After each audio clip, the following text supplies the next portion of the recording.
the Tawheed or monotheism of Islam. So through the question, when they say, what do you worship? Whether they say, did you worship a black box or who is Allah? Regardless of the question, it gives us the opportunity to expound on it, to open up who is Allah and how do we worship Him. The name itself means the only one worthy to be worshipped. That is Allah's name.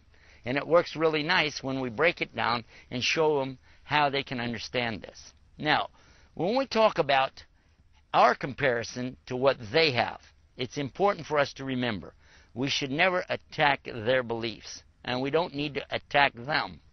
Let them hear what we have and let them make their own assessment. That's strong enough. When you show the truth of Islam, you don't need to attack somebody else's belief. They'll attack it themselves. The common sense, God is one. He has no partners.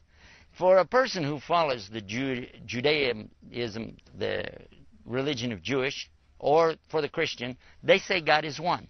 This is in their book.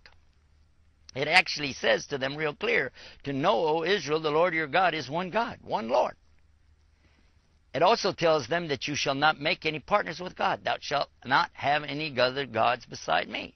All of this points in the same direction that Islam is talking about one God. So this is very important. Another thing that we find is that they'll ask you, what about this God you have, this Allah? Is that the same God of Abraham? We don't think so. They'll say that. They'll say we don't believe it because this is not the God of the Bible. This is not the God of the Old Testament, the God of the New Testament. Some have even argued that this is something that was made up later. There was no word Allah until Muhammad ﷺ came along and made it up.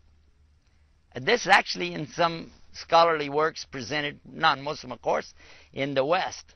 But in fact, there's a simple answer for that.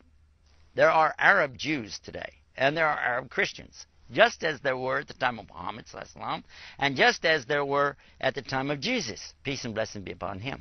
I want you to think about this. If there's a Bible in the Arabic language, what would be the word that they use for God? That would prove it right there. And by the way, I have two, and you're welcome to check it out for yourself. You can go to any hotel or motel in the West, and there's a free Bible placed there by the Gideon Society.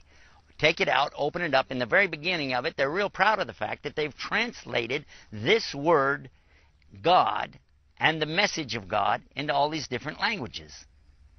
The first language that they give an example of is the Afrikaans language. The second one they give an example of is called the Arabic language. And you can see it for yourself because they're translating the verse from John 3:16 that says, for God so loved the world, etc. You read it right there in the Arabic and it says it, Allah. Alif Lam Lam Ha. The same is true of the Old Testament for the Jews. And I have looked at it myself, and on page 1 in the book of Genesis, I counted the word Allah 17 times. So if this is something new, it's made up, how come it's there in the Jewish book? How come it's already there in the Christian book? And in fact, this is the same name that was used by Jews and Christians at the time of Muhammad. And it was understood that when they said Allah, they meant the one and only God. This was clear to them as it should be to all of us. Now, this gives us a chance to introduce the subject of who is Allah. The next thing that we're going to be talking about is how do we worship Him. So we want you to stay tuned with us here on Clearing the Fog, Lifting the Fog, getting rid of the misconceptions of Islam and the message that comes with it. Stay tuned for more right here.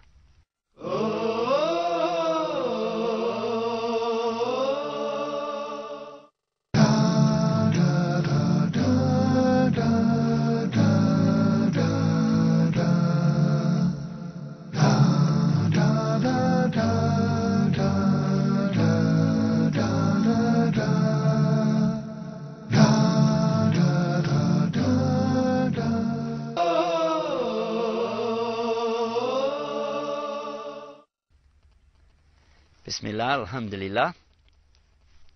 This is the second part of our program in dealing with the subject of clearing away these misconceptions or lifting the fog with regard to the subject of who do we actually worship. And I want to give you now the example of what really did happen to us one time with this question about Muslims worshiping a black box in the desert. I was giving a talk similar to the one that I've been talking about here in a masjid in Toronto, Canada. after the talk, a gentleman came up to me and he said, listen, I want to ask you a question. Why is it you Muslims worship this black box in the desert? And I said, whoa, let's start from the beginning. And I actually went through the steps and asked the Muslims to listen how we answer the question. And I said to him, thank you for asking us about our religion. First of all, in Islam, we must always tell the truth, because if we don't, we can go to hell forever. The second thing is that we have the proof. Everything in Islam is recorded, it's documented, and it's preserved in authentic form so that there's no question about what was really taught 1,400 years ago. And finally, a lot of times we have to clear up the question before we can answer it because it may contain within it something that's, well, incorrect. So we'll begin with that.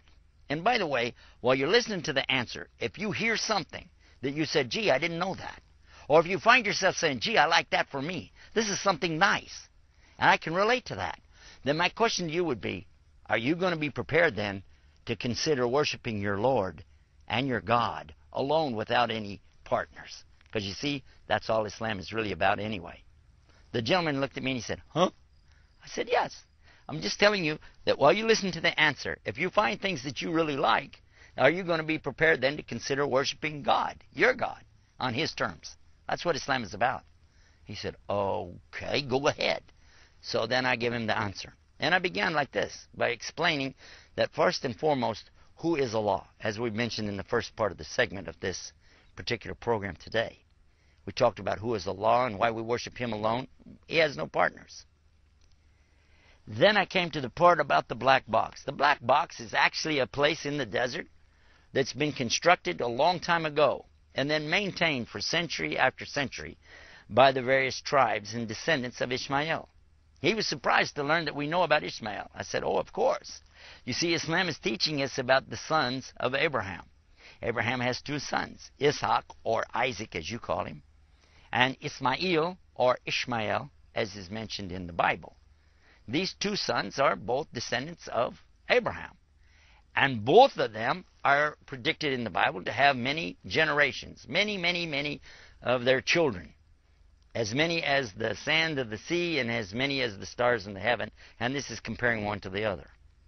He agrees with me. He goes, yeah, and? I said, okay. So just in the same way that we realize that Isaac had many descendants that came from him, and these are the ones that are referred to as the chosen to receive guidance, or the Yahud. So in the same way is Ishmael, or Ismail. He has also many descendants. When Abraham took his son Ishmael to the desert with his mother, who we call her Hajar, and you call her Hagar in the book of Genesis in the Old Testament. When they went to the desert, there was a place there, a specific place that was built up, that they built upon it this house of Allah, or Kaaba. And this has been maintained ever since until this very day. He said, oh, I didn't know that. I said, well, that's okay. Let me explain, too, that that's not the only house of Allah. There were other places where people worshiped God. And the Old Testament is famous for mentioning these booths that were set up for the prophets to worship there in these particular places. And one of the most famous that you may be familiar with is Jerusalem itself, when people used to all face toward Jerusalem, and Jews today still face toward Jerusalem for their worship. Now, there's another one in the New Testament. You may not be familiar with it by its correct name in Arabic, but you'll recognize it right away with the English version. Bethlehem. Beit Lehem. Which means what? It's meaning a slaughterhouse. The house of flesh or meat. And that was where Jesus, peace be upon him, was born, was into this city, which was well known for its slaughterhouses. So this gives us an idea now that sometimes we hear words that we think that are some kind of sacred thing, and it's just explaining a place. And the same is true for the place that we worship God in the desert. You call it the black box or the cube. And we're saying that we don't worship God there in it, but we direct our worship to God by facing that way.